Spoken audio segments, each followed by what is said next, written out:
Time now for business news. On this week's episode of Know Your CEO, we get to interact with Eddie Butita, the Chief Executive Officer at Stage Presence Media. Eddie is also a comedian, actor, events host, content creator, writer, and producer. We talk about the Netflix deal he landed as we scrutinize if content creation really pays, and of course, the later side of the comedian. Follow keenly.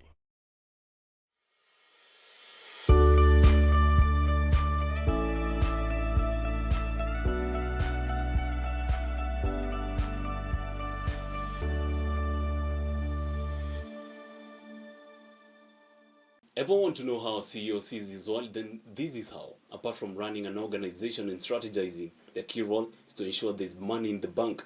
Our CEO this week is Eddie Butita. Eddie, welcome to the conversation. Pleasure. Eddie is the director at Stage Presence Media. Eddie is also an actor. He's also a comedian. He's also an event host and so much. Eddie, what is the business that you lead here? Stage Presence Media is a creative agency which mainly focuses on solving problems using creativity. So what we do, we create strategies, we create scripts, we create concepts for individuals, companies, and also business to business ideas. So basically we are a creative agency. Only limited to media? Not limited to media, because it has two aspects. The other aspect, which is limited to corporate and a bit of media. Then we have a baby called SPM Buzz. This one is the media wing now, which fully focuses on media. Eddie, what are some of the projects you have undertaken? Maybe to mention a few. The projects that we have. Okay, internal, we have Dubai Summer Laughs. It's a comedy event that happens outside the country. We have Eddie Butita Campus Tour, which the last one went to 20 campuses across the country, targeting over 100,000 youths. And we have a lot of projects that are in house, but to mention things that we've done and our clients, we've worked with brands like Britam, Tuco-Kenya, DKT International, UAE Exchange, Bonfire. We've had a lot of clients that we've worked with. Eddie, comedy and content creation, is it what you wanted to do while still young? Yes, but not young at 6 years, 5 years. I realized later in life, when I think I was in Form 3, that I've always had a passion in creating. And when I was young, I would create things, maybe remix the songs that existed. But now that was just like an activity or daily life activity, what a child would do. So to me, it was not that this is what I'm going to do. Because me, I wanted to be an aeronautical engineer. I was fascinated about how aircrafts work.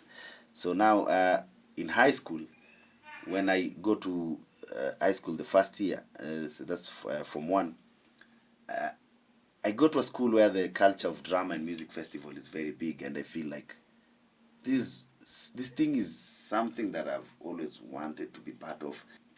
Slowly I began building the interest of script writing. I write scripts when I was in Form 4, like 3. I still have some of them that have never been staged. So I finish high school, I'm out, and I feel like anything that I'm doing, it's gearing towards comedy. So I tried to audition for Churchill show, and that's when I began the stand-up comedy career. So now I perform comedy, stand-up comedy at Churchill Live. That's 2011, it goes for a break, comes back in 2013. And then 2013, when we were doing Churchill show, I realized that every time an artist needs to perform, they come and try their lines to me, and I correct them and see if we can rewrite them to be presentable. So I ended up, that was the main thing that I was now doing. And I was even given the creative director role at Churchill show at the age of, I think, 23 or 22. I think the next creative person on that panel was about 30 or I think 29. So I was the youngest creative director, directing Churchill and the other comedians. So that's when I started taking this issue of creating seriously. And I've been doing it consistently ever since. So that's how the creative aspect built up to a point of working for Netflix as a creative and director. Yeah. Talking of Netflix, congrats for landing a job with Netflix. How did you manage to get Netflix? And it's not something that I had pitched for, but I always wanted to work for Netflix. I've even created ideas wishing they will one day go to Netflix, but I didn't know how to go about it because I don't know even how do you start about when you want to contact Netflix. So now this year someone calls me and they have a job. They want to translate an American script to a Kenyan script and maintain the comedy. And they don't give me details. They tell me it's an American sitcom. Come, we have a conversation. We have a conversation. Then towards the end of the conversation, I realize, okay, it might be Netflix, but I'm not sure it's Netflix. So after everything is done, when it comes to signing the NDAs, that's when I realized it's Netflix. Eddie, I've seen you work so hard in your career. Do you think the Kenyan content space pays? Content creation pays only if you understand how to monetize it. All right. And it doesn't even go to the corporate side. It starts with where you are doing it. Even if it's on YouTube, on Facebook, there are monetization tools there. How do you understand them? What's the language that you're using in these videos? Because that also determines the number of adverts you're going to get in that video. Eddie, the second part of Know Your CEO is called Quickfire. Now here we get to know the lighter side of you. Eddie, what is that one thing you want to tell your son while he's 7 years old? Not depend on people. Just be you. Do something that fully depends on you. And if it makes sense, people will come. Eddie, what is your dream car? My dream car, it has to be Range Rover Vela. How far is it from coming? Maybe 2 days.